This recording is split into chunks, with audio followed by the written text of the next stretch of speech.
Assalamualaikum warahmatullahi wabarakatuh. Perkenalkan, saya Nabila Stefani dengan NIM 12370323408 dari Prodi Akuntansi S1 semester 3 kelas G. Baiklah, di sini saya akan menjelaskan suatu materi untuk memenuhi tugas mata kuliah Akuntansi Keuangan Menengah 2 dengan dosen pembimbing yaitu Ibu Identity SE MAK AKCA. Nah, judul materi yang akan saya jelaskan yaitu kontrak konstruksi dalam penyelesaian. Pembahasannya yaitu ada 3. Yang pertama, pengakuan pendapatan dan beban kontrak objektif. Yang kedua, metode persentase penyelesaian. Dan yang ketiga, pengukuran pendapatan. Sebelum memasuki materi tersebut, kita harus mengetahui apa sih kontrak konstruksi itu.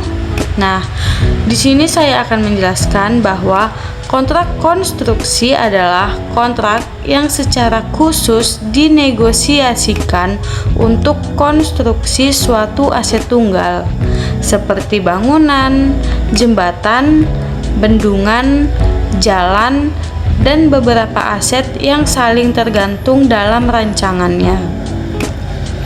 Nah, kontrak konstruksi ini terdiri dari 2 jenis, yaitu kontrak harga tetap dan kontrak biaya plus. Kontrak harga tetap yaitu di mana kontraktor menyepakati nilai kontrak yang telah ditentukan, sedangkan kontrak biaya plus yaitu yang menyepakati bahwa kontraktor mendapat pergantian untuk biaya-biaya yang telah diizinkan atau telah ditentukan, ditambah imbalan dengan persentase terhadap biaya atau imbalan tetap. Contoh nilai pendapatan kontrak seperti contoh di 17.9 yaitu penentuan nilai pendapatan kontrak. Nah, di sini diketahui bahwa nilai kontraknya sebesar 2 miliar dan tingkat inflasi yang diumumkan pemerintah untuk periode terkait adalah 7%. Tentukan jumlah kenaikan atau penurunan pendapatan kontrak untuk periode tersebut. Nah, di sini dikatakan bahwa pendapatan kontrak naik sebesar 14 juta rupiah. Dari mana berasal? Itu berasal dari 2 miliar dikali 7%. Makanya dapat 14 juta. Terkadang suatu kontrak konstruksi membuat klausul tentang penalti yang disebabkan oleh keterlambatan penyelesaian pekerjaan oleh kontraktor. Nilai yang disetujui dalam kontrak awal adalah 3 miliar. Penalti yang disetujui adalah 2 juta per hari keterlambatan. Akibat suatu masalah yang dialami oleh kontraktor, penyelesaian kontrak mengalami keterlambatan selama 10 hari setelah tanggal yang telah disepakati dalam kontrak. Tentukan berapa kenaikan atau penurunan pendapatan kontrak. Nah, di sini dijelaskan bahwa pendapatan kontrak turun sebesar 20 juta. Itu didapat dari keterlambatan selama 10 hari dikali dengan penalti yang disetujui, atau penalti yang disetujui selama 2 juta per hari dikali 10 hari keterlambatan, dan dapat hasilnya 20 juta. Selanjutnya, pengakuan pendapatan dan beban kontrak. Pengakuan pendapatan dan beban kontrak dibedakan menjadi 2 metode. Yang pertama, metode persentase penyelesaian atau percentage of completion method, yang artinya perusahaan mengakui pendapatan, beban, dan laba setiap periodenya berdasarkan tahap penyelesaian kontrak, yaitu berdasarkan persentase penyelesaian. Yang kedua yaitu metode biaya terpulihkan atau cost recovery method. Digunakan pada saat presentasi penyelesaian tidak dapat digunakan, maka menurut metode ini pendapatan hanya diakui sebesar biaya yang telah terjadi sepanjang biaya tersebut diperkirakan dapat dipulihkan. Metode persentase penyelesaian. Perusahaan menggunakan dasar yang andal dalam mengukur pekerjaan yang dilakukan. Tergantung dari sifat kontraknya, dasar yang dapat digunakan yaitu 1. Proporsi biaya kontrak yang terjadi dibandingkan estimasi total biaya kontrak. Yang kedua, hasil survei pekerjaan yang telah dilakukan. Dan yang ketiga, penyelesaian berdasarkan proporsi fisik dari pekerjaan kontrak. Nah, di sini ada rumusnya, rumus presentasi penyelesaian, yaitu akumulasi biaya yang terjadi sampai akhir periode dibagi estimasi total biaya yang paling mutakhir. Selanjutnya ada pengukuran pendapatan. Untuk menghitung berapa pendapatan dan laba yang diakui setiap periode, maka perusahaan dapat mengurangkannya dengan total pendapatan atau laba yang sudah diakui sampai periode sebelumnya, seperti ditunjukkan pada formula berikut ini. Pendapatan periode berjalan atau laba sama dengan akumulasi pendapatan atau laba yang diakui sampai akhir periode dikurang estimasi total pendapatan atau laba yang sudah diakui sampai periode sebelumnya. Nah, ada contohnya yaitu PT Buana Karya merupakan kontraktor yang berspesialisasi dalam pembangunan jalan. Saat ini mempunyai kontrak untuk membangun jalan senilai 18 miliar. Estimasi biaya kontrak adalah 16 miliar. Periode pekerjaan akan memakan waktu selama 3 tahun. Pada akhir tahun kedua, estimasi biaya kontrak meningkat dari 16 miliar menjadi total 16.200 miliar rupiah. Data-data lainnya adalah sebagai berikut dalam ribuan rupiah. Tabel 17.2 menunjukkan data-data PT Buana Karya, di mana ada biaya kontrak yang terjadi pada tahun pertama sebesar 4 juta, tahun kedua 11.664.000 dan tahun ketiga 16.200.000. Sedangkan biaya kontrak untuk menyelesaikannya yaitu tahun pertama 12 juta, tahun kedua 4.536.000, sedangkan tahun ketiganya tidak ada. Tagihan termin tahun pertama yaitu 3.600.000, tahun kedua 9.600.000 dan tahun ketiga 4.800.000. Selanjutnya ada penerimaan kas. Tahun pertama 3 juta, tahun kedua 7 juta dan tahun ketiga 8 juta. Perhitungan tahap penyelesaian pekerjaan konstruksi menggunakan proporsi biaya terhadap total estimasi biaya paling mutakhir adalah sebagai berikut. Pada tabel 17.3 yaitu perhitungan penyelesaian pekerjaan konstruksi. Nah, harga kontraknya itu tahun pertama 18 juta, tahun kedua 18 juta dan tahun ketiga juga 18 juta.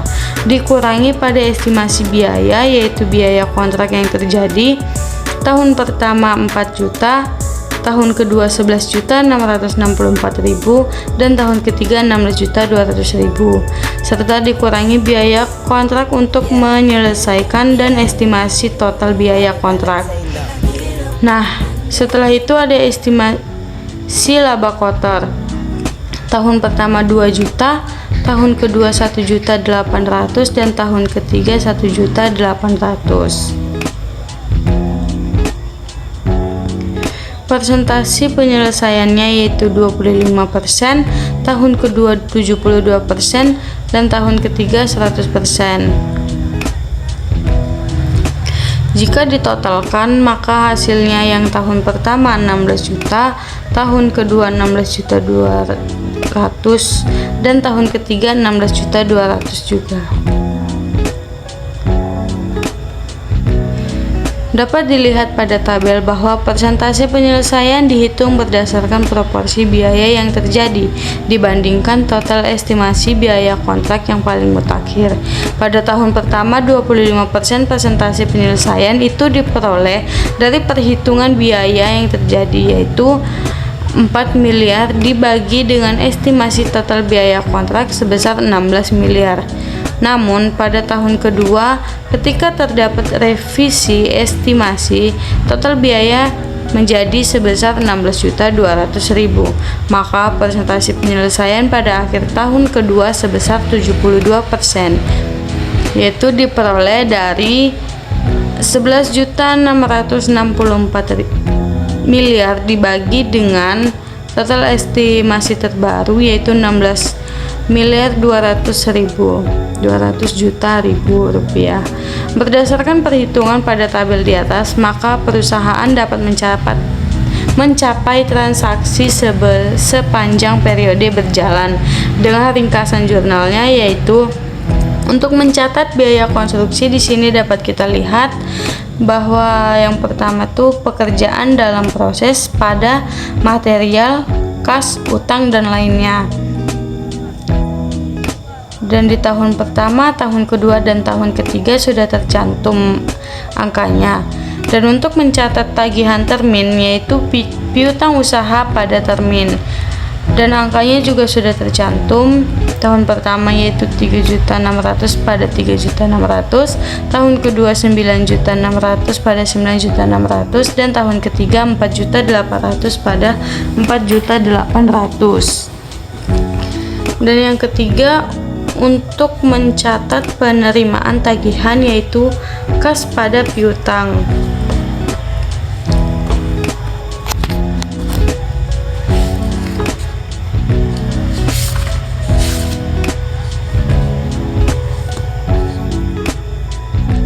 Nah,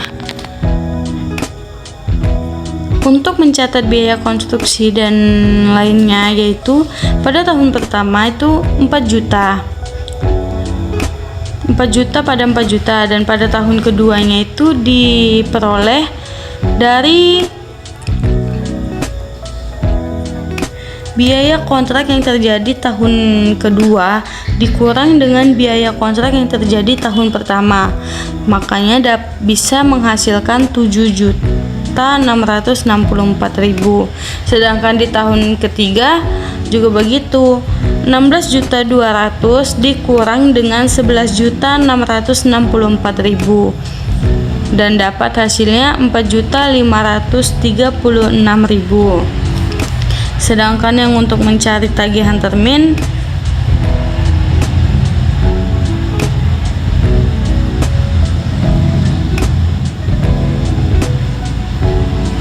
untuk tagihan termin juga begitu. Tahun pertama dia tetap 3.600.000 pada 3.600.000, dan tahun kedua dia tetap 9.600.000 pada 9.600.000, tahun ketiga juga tetap. Begitupun dengan untuk mencatat penerimaan tagihan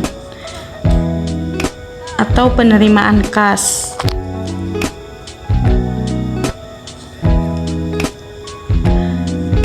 Pada contoh ini, perusahaan menggunakan basis proporsi biaya dalam mengukur persentase penyelesaian pekerjaan yang digunakan untuk menentukan jumlah pendapatan dan laba yang diakui.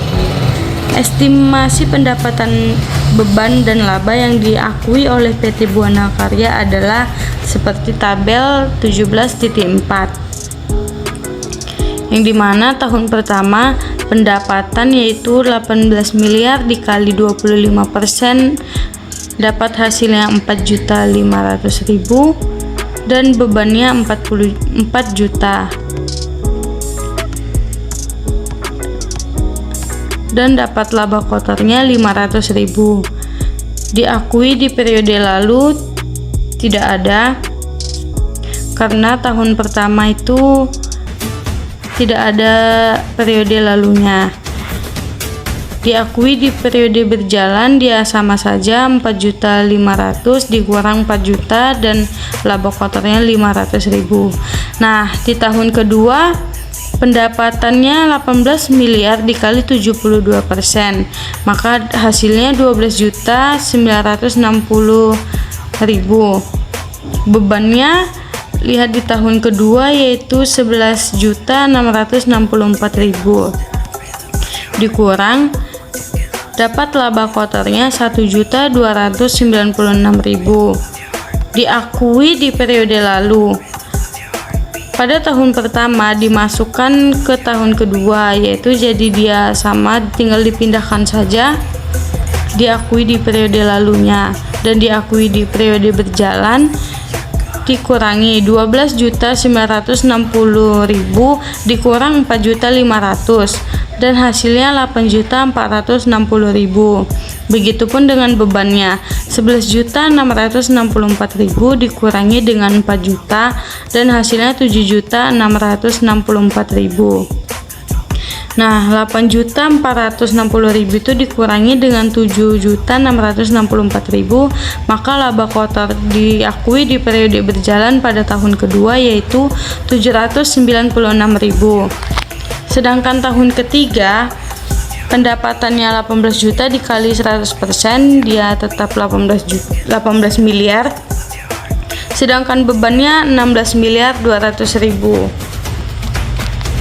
Dan diakui di periode lalunya dimasuki pada tahun kedua yaitu 12.960.000 dikurang 11.664.000. Nah, diakui di periode berjalannya sama, yaitu akumulasi dikurangi diakui di periode lalu, jadi 18 miliar dikurang 12.960.000, hasilnya 5.040.000.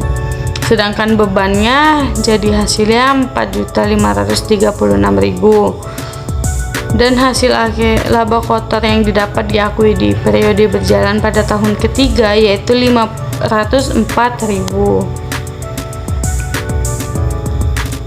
Nah, jurnalnya di sini ada jurnal pendapatan, beban dan laba yang diakui. Yang pertama itu untuk mengakui pendapatan dan laba kotor, yaitu pekerjaan dalam proses atau laba kotor, beban kontrak pada pendapatan kontrak. Nah, tinggal masuki saja angkanya pada tahun pertama, tahun kedua, dan tahun ketiga. Untuk mengakui penyelesaian kontrak yaitu termin pada pekerjaan dalam proses. Selanjutnya pengakuan taksiran rugi.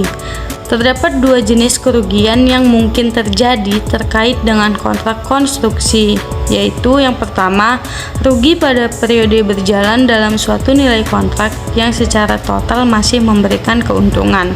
Hal ini mungkin terjadi ketika ada kenaikan signifikan pada biaya kontrak pada suatu periode tertentu, namun tidak menyebabkan biaya kontrak melebihi nilai atau harga kontrak.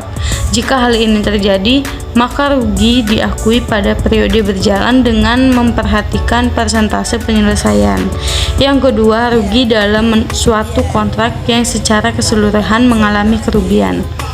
Hal ini terjadi ketika kemungkinan besar total biaya kontrak akan melebihi total pendapatan kontrak. Jika demikian, maka taksiran total rugi yang akan terjadi diakui seluruhnya sebagai beban pada periode berjalan. Baiklah, mungkin itu saja pembahasan atau penjelasan yang bisa saya sampaikan. Lebih dan kurang saya mohon maaf.